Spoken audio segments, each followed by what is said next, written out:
नमस्कार दोस्तों, स्वागत है आपका झारखंड एग्जाम हब में, पावर्ड बाय MSR। मैं हूं आपकी होस्ट और एजुकेटर और आज मैं आपके लिए लेकर आई हूं एक बिल्कुल नया और बेहद महत्वपूर्ण सेशन।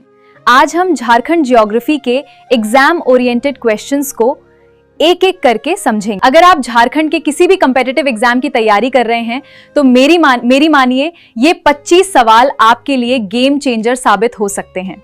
तो बिना किसी देरी के चलिए शुरू करते हैं अपनी आज की क्लास। बात करते हैं हमारे पहले सेक्शन से, जो है भूगर्भिक संरचना और स्थलाकृति। तो चलिए स्क्रीन पर देखते हैं आज का पहला सवाल। प्रश्न 1, हिमालय के निर्माण के दौरान तृतीयक यानी टर्शियरी काल में हुए प्रथम उत्थान यानी फर्स्ट अपलिफ्ट के परिणाम स्वरूप झारखंड के किस विशिष्ट भूभाग का निर्माण हुआ? आपके ऑप्शंस हैं A, हजारीबाग का पठार, B, पाट क्षेत्र, C, राजमहल ट्रैप, D, कोल्हान क्षेत्र।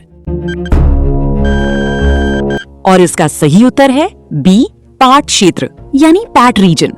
ध्यान रखिएगा कि तृतीय काल यानी अर्ली मियोसीन में हुए पहले उत्थान से पश्चिमी भाग, जिसे हम पाट क्षेत्र कहते हैं, लगभग 1000 फीट ऊपर उठ गया था और आज यही राज्य का सबसे ऊंचा पठारी भाग है। उम्मीद है आपका जवाब सही रहा होगा। चलिए अब बढ़ते हैं अपने अगले बेहद महत्वपूर्ण सवाल की तरफ। प्रश्न 2, झारखंड में पाई जाने वाली गोंडवाना क्रम की चट्टानें आर्थिक रूप से सबसे अधिक महत्वपूर्ण क्यों है? ऑप्शंस हैं A, इनमें उच्च कोटि का लौह अयस्क पाया जाता है, B, भारत के कुल कोयला भंडार का एक बड़ा हिस्सा इन चट्टानों में स्थित है, C, ये बॉक्साइट का प्राथमिक स्रोत है, D, इनमें अभ्रक के विशाल भंडार हैं। बिल्कुल सही गैस किया आपने। सही उत्तर है B, भारत के कुल कोयला भंडार का एक बड़ा हिस्सा इन चट्टानों में स्थित है। आपको याद दिला दूं कि दामोदर घाटी की गोंडवाना चट्टानें कार्बोनीफेरस काल में भ्रंश घाटी बनने और वनस्पतियों के दबने से बनी थी। आज यही बिटुमिनस कोयले का हमारा सबसे प्रमुख स्रोत है। चलिए इसी के साथ हम आते हैं क्वेश्चन नंबर 3 पर। ये सवाल अक्सर एग्जाम्स में फंसाता है, थोड़ा ध्यान से सुनिएगा। प्रश्न 3, राजमहल ट्रैप का निर्माण जुरासिक काल में किस भूवैज्ञानिक घटना के कारण हुआ था? ऑप्शंस A, प्लेट विवर्तनिकी टकराव, B, हिमनदों का पिघलना, C, ज्वालामुखी से निकले लावा के प्रवाह और उसके जमने से, D, नदियों द्वारा लाए गए अवसादों के निक्षेपण से। सही जवाब है C, ज्वालामुखी से निकले लावा के प्रवाह और उसके जमने से। साहिबगंज और पाकुड़ क्षेत्र में स्थित राजमहल ट्रैप बेसाल्टिक लावा के प्रवाह से बना है। इसी के अपक्षय से यहाँ काली मिट्टी का निर्माण हुआ है। क्या बात है। चलिए अब देखते हैं अगला प्रश्न, जो हमारे खनिजों से जुड़ा है। प्रश्न 4, झारखंड का धारवाड़ क्रम, जो मुख्य रूप से कोल्हान क्षेत्र में पाया जाता है, किस खनिज के लिए विश्व प्रसिद्ध है? ऑप्शंस A, यूरेनियम, B, कोयला, C, लौह अयस्क, D, ग्रेफाइट। उत्तर है C, लौह अयस्क यानी आयरन ओर। आपको याद दिला दूं कि धारवाड़ चट्टानें सबसे पुरानी अवसादी चट्टानें हैं और हमारा पश्चिमी सिंहभूम का कोल्हान क्षेत्र हेमेटाइट लोहे के लिए पूरी दुनिया में प्रसिद्ध है। नेक्स्ट क्वेश्चन में जाने से पहले झारखंड एग्जाम हब को सब्सक्राइब जरूर कर दें। अब बात करते हैं हमारे खूबसूरत जलप्रपातों की। क्वेश्चन नंबर 5 आपकी स्क्रीन पर। प्रश्न 5, रांची पठार के कगारों यानी स्कार्प्स पर स्थित जलप्रपात जैसे हुंड्रू और दशम किस भूवैज्ञानिक विशेषता का प्रमाण है? Options A, knick point, B, delta निर्माण, C, विसर्प, D, कार्स्ट स्थलाकृति। इसका सही उत्तर है A, निक पॉइंट। थोड़ा डीप में समझे तो पठार के उत्थान के कारण नदियों की ढाल में जो अचानक परिवर्तन आता है उसे निक पॉइंट कहते हैं और ठीक यहीं हमारे ये शानदार जलप्रपात बनते हैं। अगला सवाल हमारी चोटियों से जुड़ा है। देखते हैं इसमें आप क्या गेस करते हैं। प्रश्न 6, पारसनाथ पहाड़ी 1365 मीटर के बाद झारखंड की दूसरी सबसे ऊंची चोटी कौन सी है? ऑप्शंस हैं A, नेतरहाट, B, सरुआ पहाड़ी या गुलगुलपाट, C, दालमा पहाड़ी, D, त्रिकूट पहाड़ी। सही उत्तर है B, सरुआत पहाड़ी या गुलगुलपाट। व्याख्या, गढ़वा जिले में स्थित गुलगुलपाट राज्य की दूसरी सबसे ऊंची चोटी है, जिसकी ऊंचाई लगभग 3819 फीट या 1164 मीटर है। जिनका जवाब सही था उन्हें वेरी गुड। अब चलिए फटाफट क्वेश्चन नंबर 7 देख लेते हैं। प्रश्न 7, दामोदर घाटी भूवैज्ञानिक दृष्टि से किस प्रकार की घाटी का उदाहरण है? ऑप्शंस हैं A, वलित घाटी, B, भ्रंश घाटी, C, यू आकार की घाटी, D, अंधी घाटी। और सही उत्तर है B, भ्रंश घाटी यानी रिफ्ट वैली। हमेशा याद रखिएगा स्टूडेंट्स, ये पृथ्वी के धंसने से बनी एक भ्रंश यानी रिफ्ट घाटी है। ये कॉन्सेप्ट बहुत इंपॉर्टेंट है, इसे जरूर नोट कर लीजिएगा। चलिए अब देखते हैं 8वां प्रश्न। प्रश्न 8, छोटा नागपुर का पठार मुख्य रूप से किन चट्टानों से निर्मित है? ऑप्शंस: ए चूना पत्थर और बलुआ पत्थर, बी आर्कियन ग्रेनाइट और नीस, सी बेसाल्ट और लेटराइट, डी कॉन्ग्लोमरेट और शेल। सही जवाब है बी आर्कियन ग्रेनाइट और नीस। स्टूडेंट्स, ये बात समझ लें कि झारखंड के लगभग 90% हिस्से पर आर्कियन काल की आग्नेय और रूपांतरित चट्टानें फैली हुई हैं। जी हाँ, और अब बारी है हमारे 9वें सवाल की, जो सीधे सीधे डेटा पर आधारित है। प्रश्न 9, भौगोलिक क्षेत्रफल की दृष्टि से झारखंड भारत के कुल क्षेत्रफल का कितना प्रतिशत है? ऑप्शंस: ए 1.54%, बी 2.42%, सी 3.14% और डी 4.12%। सही उत्तर है बी 2.42%। हमारा झारखंड 79,714 वर्ग किलोमीटर के क्षेत्रफल में फैला है, जो पूरे भारत का 2.42% हिस्सा कवर करता है। चलिए अब इस पहले सेक्शन के आखिरी सवाल पर आते हैं। Question number 10। प्रश्न 10, झारखंड का सबसे पश्चिमी बिंदु वेस्टर्न मोस्ट पॉइंट किस जिले में स्थित है? ऑप्शंस: ए पलामू, बी सिमडेगा, सी गढ़वा, डी गुमला। उत्तर है सी गढ़वा। ये तो बच्चा वाला सवाल था। गढ़वा राज्य का सबसे पश्चिमी जिला है और ये इकलौता जिला है जिसकी सीमा यूपी, छत्तीसगढ़ और बिहार तीनों से लगती है। तो दोस्तों, कैसा रहा आपका स्कोर पहले सेक्शन में? मुझे कमेंट्स में जरूर बताइएगा।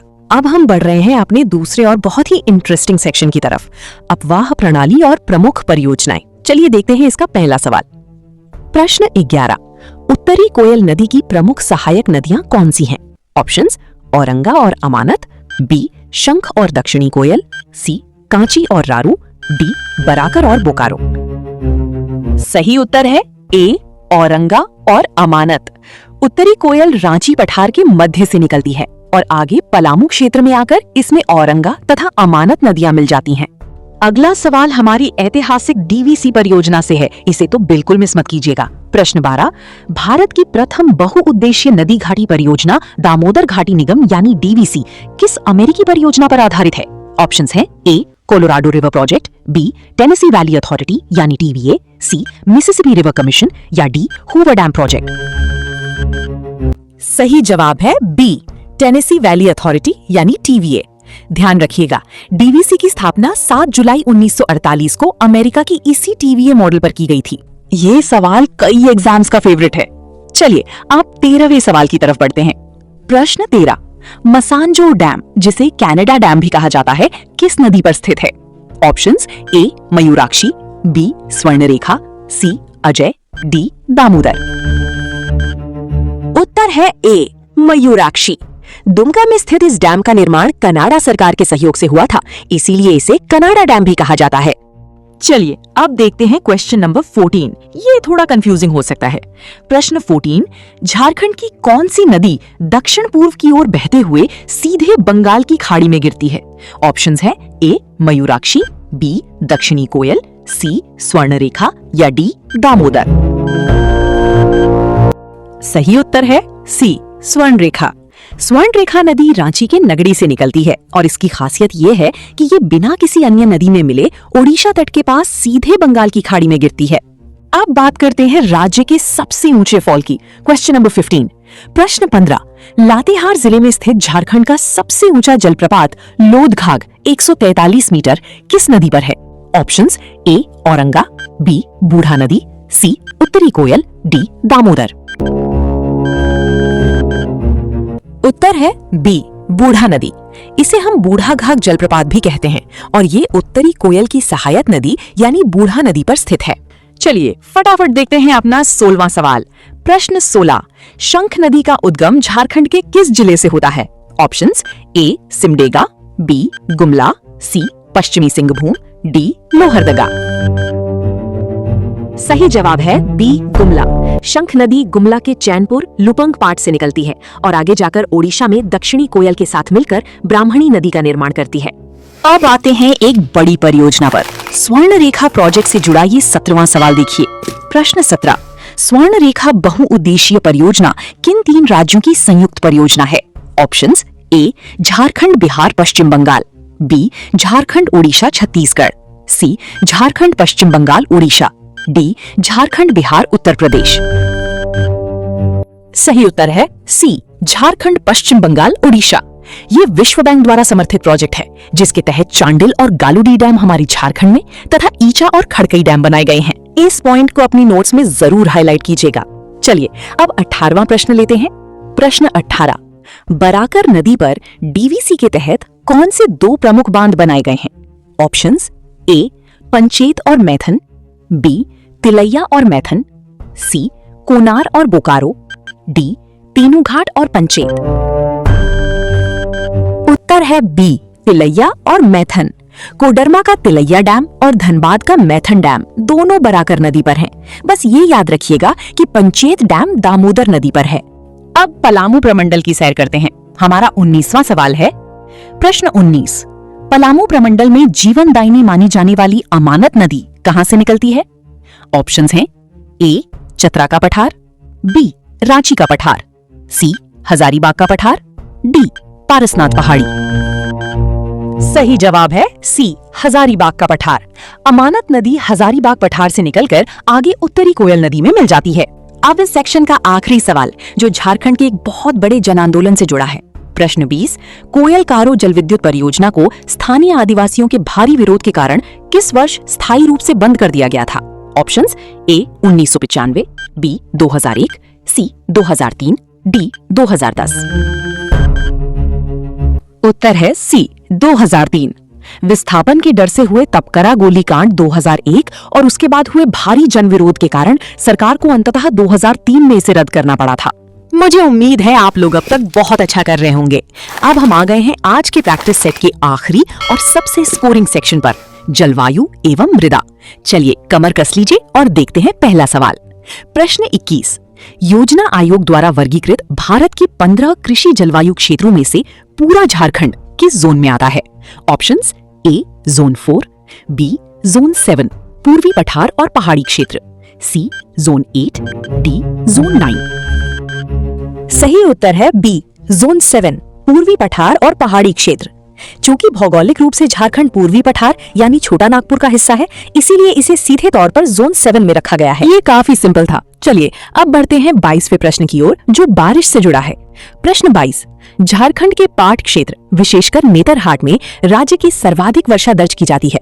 इसका मुख्य भौगोलिक कारण क्या है?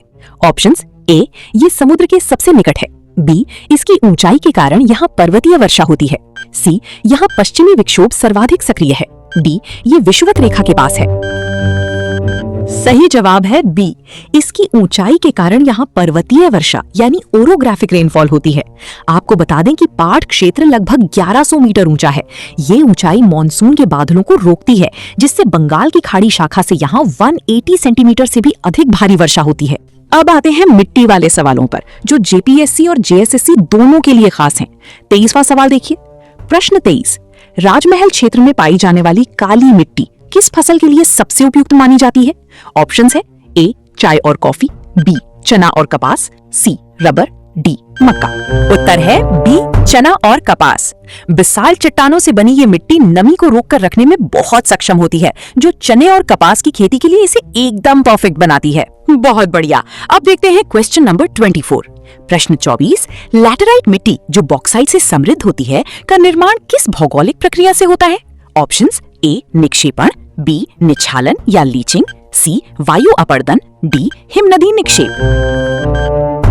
सही उत्तर है बी निच्छालन यानी लीचिंग। भारी वर्षा और उच्च तापमान वाले क्षेत्रों में जैसे कि हमारा पाट क्षेत्र, वहां मिट्टी से सिलिका के बह जाने यानी लीचिंग की वजह से ही इस लेटराइट मिट्टी का निर्माण होता है।